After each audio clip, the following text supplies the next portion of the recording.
What's up, people? My name is Felicity and welcome to Congo Talks 243. Now, if this is your first time, I would really encourage you to subscribe just so you are notified every time that I post a new video. And if you have already been here, welcome back. I'm so glad you're still here. So today I'm going to touch a bit of the Congolese history by telling you guys a story about a young Congolese woman called KIMPA VITA. When I say young Congolese, I don't mean Congo with a C, I mean Congo with a K, and in a few minutes I will explain why. Also, one of the things that I would encourage you guys to do is to do your own research as well. I don't want you guys to be taking everything I tell you here for the Bible. I might miss a lot of things in my own research, so do feel free to do more research about everything that I tell you now. And thanks. So KIMPA VITA was born in 1684 and she was born in the Kingdom of Congo. The Kingdom of Congo is not the Democratic Republic of the Congo, okay? It was one of the kingdoms that made up the modern day Democratic Republic of the Congo. But the Democratic Republic of the Congo was not the only country that made up this kingdom. So it was made up of some parts of different countries. A part of Angola, some part of the Democratic Republic of the Congo, some part of the Republic of Congo, and also some part of Gabon. So these four countries, Angola, the Republic of Congo, Democratic Republic of the Congo, and also Gabon, were the four countries that made up this kingdom. So KIMPA VITA was born there and she only lived to be 22 years old, but her life is such an inspiration. Like, every time I read about her, I'm just like, what a queen. Like, I could not even imagine leading such a revolution that she led at my age, and I'm older than her, right? I'm older than she was when she was killed. But that being aside, KIMPA VITA, when she was born, the Kingdom of Congo had been a Catholic kingdom for at least 2 centuries. And she was born at a time that was very difficult for the Kingdom of Congo. So she was born very shortly after the King of Congo. At that time it was King Mvitankanga. She was born shortly after that king was killed. King Mvitankanga was killed in a battle called the Battle of Beulah.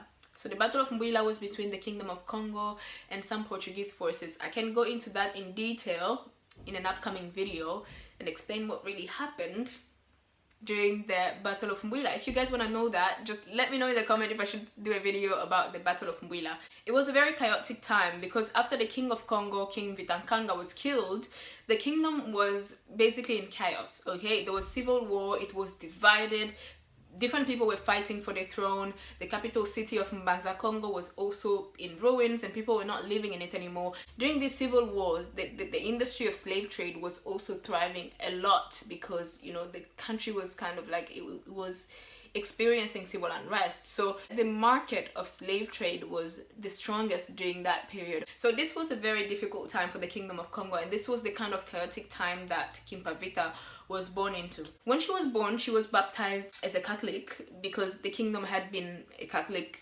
kingdom for at least 2 centuries before she was born. But as a child, she was always thought to be very gifted, as in she had a natural ability to be very connected to the spiritual world. Like, she would always have dreams about herself playing with angels and things like that. Because of her natural ability to be so connected to the spiritual realm or the spiritual world, she was then trained as a Nganga Marinda.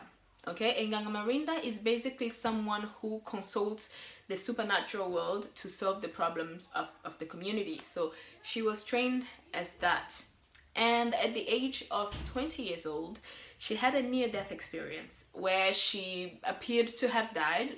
And when she was resuscitated, she believed that she was now speaking with the voices of some saint, you know, a patron saint of Congo and also a patron saint of Portugal, Saint Anthony of Padua. So she believed that Saint Anthony of Padua was incarnated in her and he was now addressing the problems of the Kingdom of Congo through her. With her training as a Nganga Marinda and also her Christian belief or her identification as a Christian, she quickly started to be considered as a prophet. So the goal of KIMPA VITA, as she believed, was to restore the Kingdom of Congo spiritually and also politically, right?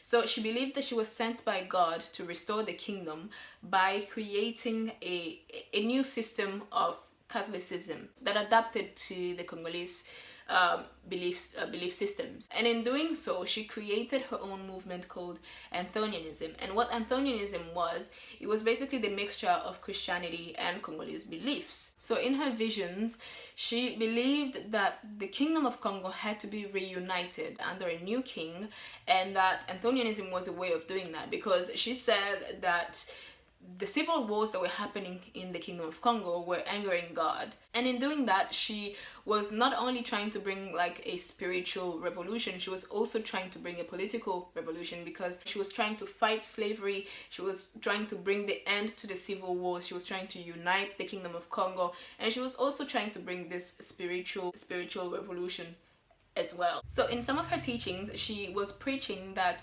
Congo was the Holy Land described in the Bible. She also preached that the kingdom's capital city of Massa, Congo, was the real site of Bethlehem. So Jesus was born in Massa, Congo, and also was baptized not in Nazareth, but in a northern province of Nsundi. She also said that Jesus and some other saints were Black Africans, and she also said that heaven was also for Africans, and she also finally said that the European church was not beneficial for the Congolese. And as you would imagine, Europeans at the time were not happy, and they ended up burning her to death in 1706 when she was 22 years old. So some of the things that she achieved in her lifetime were that she was one of the first African women to fight against the European dominance during the colonial period, and also expose the racism and misogyny that came with the Catholic Church. She was also the founder of the first Black Christian movement in the sub-Saharan Africa. She fought all kinds of slavery, and she tried to reconcile Christianity and African beliefs. Also, she led a non-violent anti-colonial movement to liberate the Kingdom of Congo and return it to its former glory. She also led thousands of people to repopulate and rebuild the kingdom's capital city of Massa, Congo. That's it for today, guys. I hope you enjoyed this video. If you like it, give it a thumbs up, and also subscribe just so you are notified every time that I post a new video. Let me know in the comment how this story inspires you. Have you heard about it before? And do you like the story of KIMPA VITA if this is your first time to hear about it? You know, sometimes when I think about this, I just reflect. I'm just like, how much do we not know about our spirituality? I just ask, because I'm a Christian woman, but I always have a very open mind when I'm learning about my history. So I'm always trying to wonder, I'm like, what are we missing? What if we're missing a few things? You know, there's a lot that has been deformed, you know, like you don't really know what you don't know. But is this story intriguing to you? Just let me know what you think about it, and what have you actually heard about the about African religions. And if you know anything, do you mind sharing? You know, we all want to learn. I want to learn too, so feel free to share your thoughts and your knowledge in the comments. And I'll see you guys next time. Bye.